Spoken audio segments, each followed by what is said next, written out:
more comprehensive, more integrated with the need of the people, we have planned this system which will be acting as a feeder to the BRTS network. So it will increase the uses of public transport by people.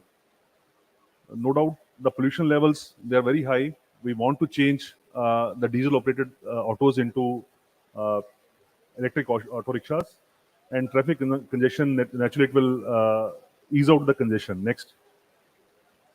So this project aims to formalize the intermediate public transport sector through introducing e-mobility in Amritsar by replacing the diesel auto rickshaws with e-autos, and this will improve the livelihood of auto drivers as well as it will increase the share of the modal transportation and reduce air and noise pollution in the city. It's a project costing around 108.33 crores, and the beneficiaries are auto rickshaw drivers and the families, the citizens, the commuters and tourists, the Amritsar Metro Bus, the BRTS, and municipal corporation, of course. Next, the project aims to replace 12,000 autos, diesel autos, with e-autos. We have this is the first project which is through a cooperative. We have formed a cooperative society. It will be managed by that cooperative society. It's established in September 21. So we will provide 75,000 as a subsidy to every e-auto which is replaced from the diesel mode. We have empaneled OEMs as well as the bank is on board. State Bank of India is doing that. We plan to have charging stations for e-autos across the city. We are in talks with the EESL. Hopefully, we'll sign the MOU very soon. Most of these e-autos they can be charged at home, but we are planning the public charging stations also. Uh, One of the major components is, since it's going to be a holistic intervention, we want to improve the livelihood of the auto drivers, their families also. So we'll be providing free skill development to the female family members of the registered auto drivers. Already this program is underway. People, they are getting training from our training partner. Then the transit infrastructure. We'll also be doing some improvement of pedestrian crossings. For that, the draft RFP is prepared, and we are shortly going to float the tender for improving those junctions. Route resolution, we hope to integrate these auto rickshaw routes with the BRTS corridor. Next. Next. So Mahindra and Piaggio, these are the two OEMs which we have signed MOUs with them. Next. The process of subsidy disbursement is simple. The beneficiary applies to the OEM, to the dealership of the OEM. Then that thing is processed and documents are received by ACL.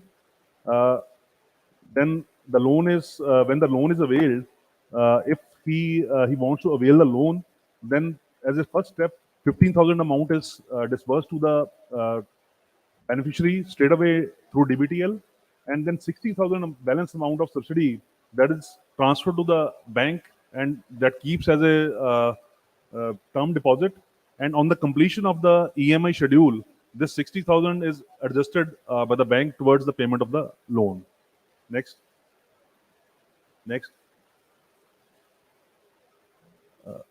Mainly the courses which we are giving to the family members are like cutting and sewing, cooking, then computer training. Next. Next. Next. Next. One of the key takeaways of this scheme is that we are hoping to integrate provision of various government schemes like Government of India as well as state government schemes to the beneficiaries of this Rahi scheme. The families, they will be their socio-economic profiling will be done, and we will find out the schemes to which these families they're eligible. So most of the schemes like Ayushman Bharat, NULM, One Nation, One Ration Card, uh, Pradhan Mantri Jan Dhan Yojana, all these schemes and state government schemes, they will be facilitated in getting these benefits from the government of Punjab as well as government of India. The challenges in this implementation of scheme is this got delayed by 3 months because in the meantime there was election in Punjab, so the code of conduct was imposed. So we couldn't deliver the first e-auto. Hopefully this week, on this weekend, we plan to deliver the first auto to the beneficiary. We will be replacing 12,000 autos till the next June 23. So that's a big challenge ahead of us. But we hope to popularize this idea amongst the auto drivers through extensive media campaign. We have planned that and we have started that also. So in the next few months, we'll try that we reach out to the maximum auto drivers. We have our IEC teams. They have reached out to the auto drivers through auto unions and through NGOs also. We plan to reach out to them so that they join this scheme in a big way, and we are able to eradicate uh, noise and your air pollution by replacing the diesel autos with e-autos. So that's it. Thank you.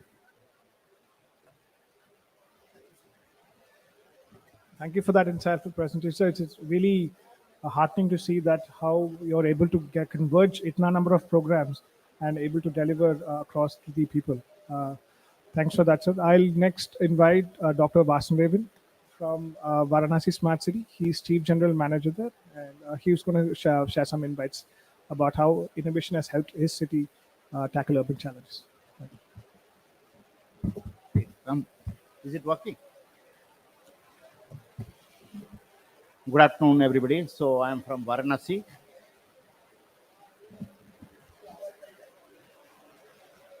So you all know about Varanasi. So it has its own geopolitical importance. So it's a very sensitive smart city among the 100 ones. My presentation, please. Varanasi presentation. The topic is to talk about the lessons learned from the smart cities. So I'm going to talk about 5 lessons which will be of use to you. Don't do copy and paste. What other cities are doing or what other countries are doing may not work for your city. Just don't do it at all. Not that everything will not work, but just don't follow because the other cities are done. You will also do next. And every city has its own characteristics and unique. So please deeply study the needs of the city. If you are an outsider, involve the local people, talk to them, do a lot of public consultation and engagement. So arrive at the needs and do what exactly your city wants or your city needs. I'll cite some few examples. Next slide, please. For example, in Varanasi, the first smart city project was building a cow shelter. A lot of people were, laughing at us. What a cow shelter or Gosala has got to do with smart city. So you must be also wondering. So we are at the course of this smart city initiative. We are doing intelligent traffic management system and traffic improvement, junction improvements. And Varanasi is known for stray cows and hundreds and thousands of them. And they are all over the city, all over the street. So if we do not dislocate and make them comfortable alternative, so what is the use of building traffic management systems and junction improvements, all those things? The first project which we did was a cow shelter. That's what I said. This is what the city needed. And Kashi Vishwanath temple is visited by millions of people around the world, around the country, all around the year, of course, barring the 2 COVID years. So what we did is we took the projects to improve the roads around the Kashi Vishwanath temple. Another reason what people visit Varanasi or Kashi is to look at the Ganga Aarti. Again, a lot of people, millions of people commute. So there is always a overcrowding around the Sasamed Ghat, where the primary Aarti takes place. Both at the riverside, people sit on the boat and at the sit.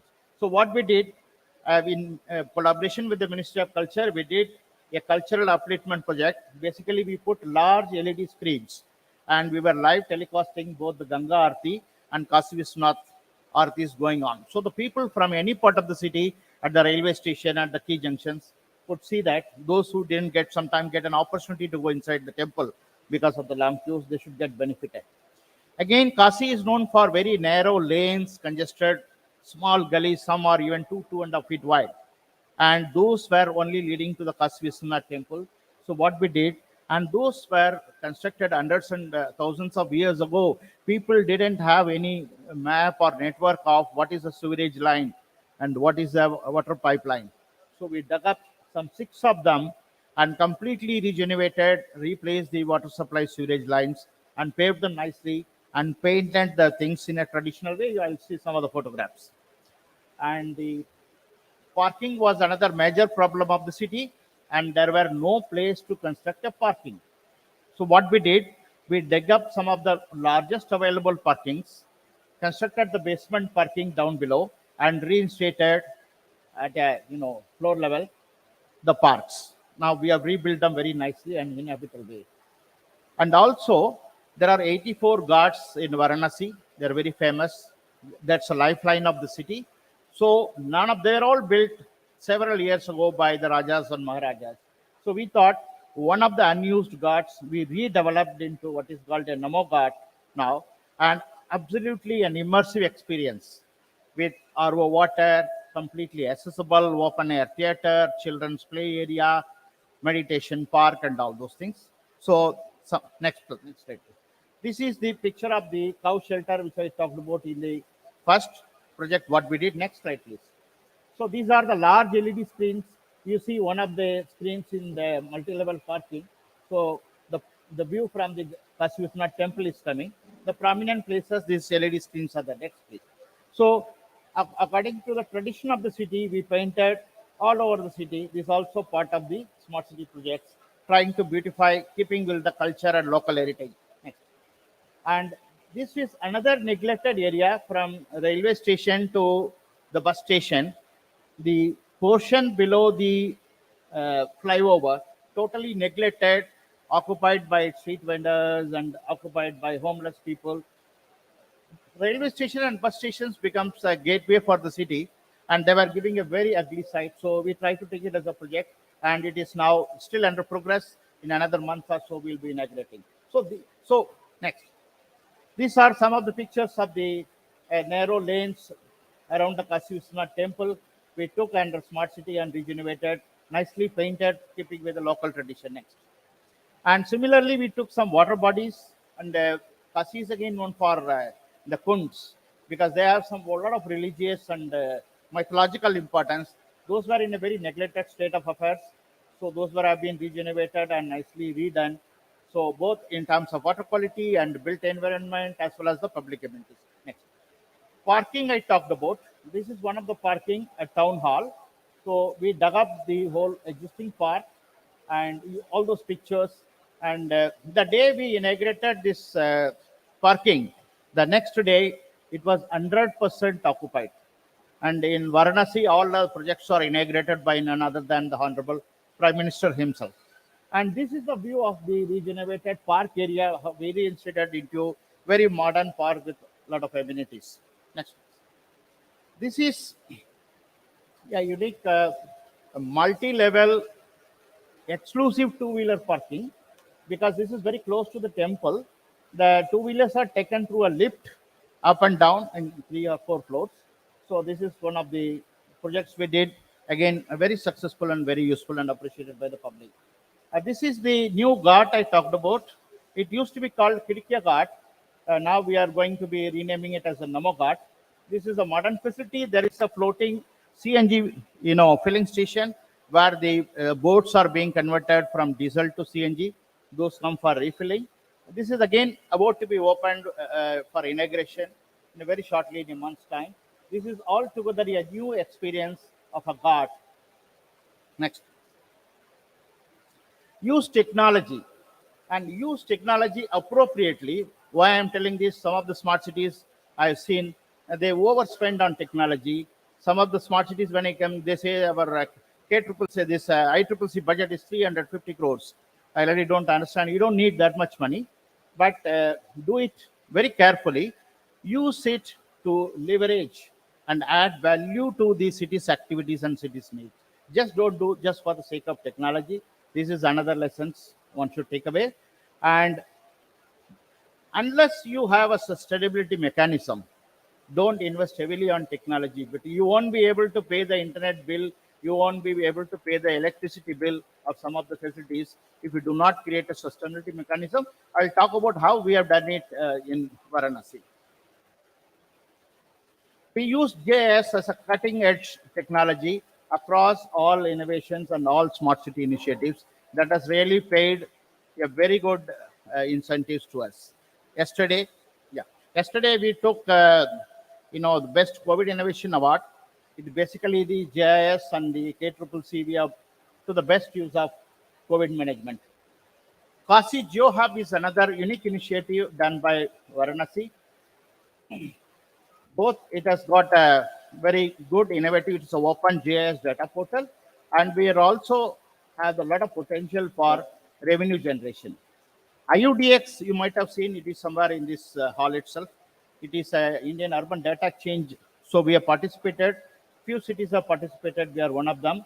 So we have made a SWM use case, and we have established that that has also got a revenue earning potential. We are already talked with the Antony Waste Management Company who is doing solid waste management. They agreed to give us fee to us for using our data. So this opens up the opportunities for sustainability. And we took a major decision to lay our own optical fiber cable for 400 kilometers network, and that has done tremendous saving in the O&M expenses, about 5 crore a year. In the 5 years period, 25 crores, and also revenue earning potential. We are talking to a lot of networking companies and ISPs who are prepared to hire our extra capacity. So the technology, if you use appropriately, you can not only solve the city's problem, but you can also add value to the next, please. This is a snapshot. Next. This is a snapshot of Kasi Geo Hub. You can note down the URL, check it out yourself. So it will be very interesting for the people to check out kasigeohub.org. Next, please. We are also developing a smart parking solution we are going to roll out very shortly. Across the city, any parking slot, users could go to the mobile hub, book a slot, or go there and pay all kind of payment mechanism. Unified one parking solution for the entire city. We are going to roll out very soon. It's final. Next. Use the best practices. When in the first slide I said don't copy and paste. It doesn't mean don't do the best. Follow the best practices. There's no need to reinvent the wheel. People have done it. RFP documents are available at the NIA website. Ask to the concerned smart city people, do the peer practice, peer review, and just go and do. But do modify according to your city. Just don't do copy paste again, even the best practices, because you have to essentially read each and every line and modify the document. Because some of the cities have shared some document with me, and they are just even having the name of the other city. Again, consultants are not God. Most of the cities are having, PMCs. PMCs are not God. They are not perfect. Don't be over dependent on them. I don't say do away with them. We have done away with that. Our ex CEO, former CEO, Gaurang Reddy Saab is here. With his guidance, we have done a lot of good things. All the things that I talked about, most of them have happened under his leadership and the guidance. He will be able to touch upon that and watch for that. The first thing when I joined in the SPV, the mandate given by Gaurang Reddy sir is just review their performance of PMC, and if need be, we need to do away with them. That's what we did. So have your own review. Okay. So have a peer review whenever needed. Next.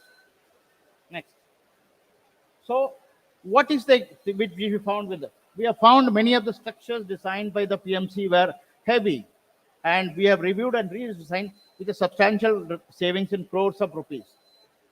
They did some template designs for landscaping. We have engaged a separate consultant, redone all of them. Now it is to a public delight. And they have done some blunders like putting 10,000 individual smart controllers in 10,000 street poles. These type of things, even a very experienced consultants, they do. So unless you review and correct it at the appropriate stage, you will be doing a lot of damage to the public exchequer. So the fiber optic cable, I talked about it. The PMC proposed to hire an ISP, spending 5 crore rupees every year on the internet bill alone. We saved 25 crores, put another 10 crores. We have done 400 kilometers of our own fiber optic network, which is going to be a revenue earning potential. So don't be just dependent on PMCs and apply your mind. So have a peer review. You will be able to do better justice to your job and the city you are serving and all the future sustainability. Next. Next, please. That's it. Thank you very much. I would like to thank former CEO and who had been our guiding light and who have been, with his leadership, most of the things what we could achieve in Varanasi. I will request him to also talk about it in his speech. Thank you. So thank you for those really insightful and the extensive amount of projects that you have undertaken in your city with the help of and the guidance of your ex-CEOs. I'd now invite Gaurang Rathi sir, CEO and Commissioner of Aligarh Smart City, to share his experience.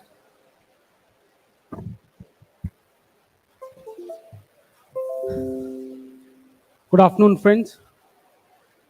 My friends from different smart cities who are there with me on the stage, different stakeholders who are studying in front of me. Without much ado, I think I should straight away come to the point. We already have, across last 1.5 day, heard so many things. Many of them have been repeated many a times. So there is not much for me to add, barring the fact from what my perspective is and how do I look at the project, having served in 2 different smart cities, having the privilege of work as a member of Smart City Mission for 2.5 years now. Once initially in Varanasi for close to 2 years, and then another 8-9 months in Aligarh now. 2 different cities, different expectations, different aspirations, and still having few commonalities, being the city they are. So, friends, at this point in time, wherein we are already 6+ years into the mission, and most of us have offboarded almost all the projects that there were to be against the 1,000 crore kitty that we had. So what next? Where do we stand? See, at any point in time, a basic talisman can be, we all have heard of Gandhiji's talisman, as in whenever there was that issue before him of not knowing what to do next, he would think of the person standing last in the line. Does it answer his aspirations, his problems? And if the answer was yes, he would have gone ahead with it. Same goes with us. For me, that basic thumb rule remains that what's more important in smart city paradigm? Of course, it's the city. Smartness answers the city's aspirations. Smartness answers the dreams, the problems of the city at the same time.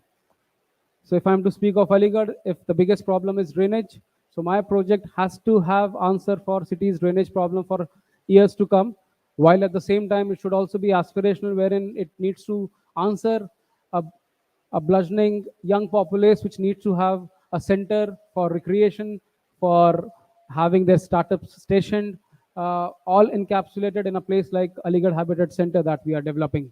So by that I mean, what I mean to say is, we both need to take it concurrently at any point in time for any smart city, whether we are at the beginning of the project, whether we are in between the project, or we are towards the culmination. So I'll just talk about 2 things here.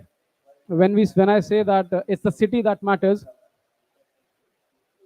I think everyone wants to speak, so I'll cut myself short. Coming back to the 2 points again, as I said, at this point in time, we should remember the fact that projects being offloaded, work orders being given is not the end of the day. Of course, the implementation would happen, but concurrently, every project has that scope of, adding dimensions to it, whether it be monetization, whether it be making it more sustainable.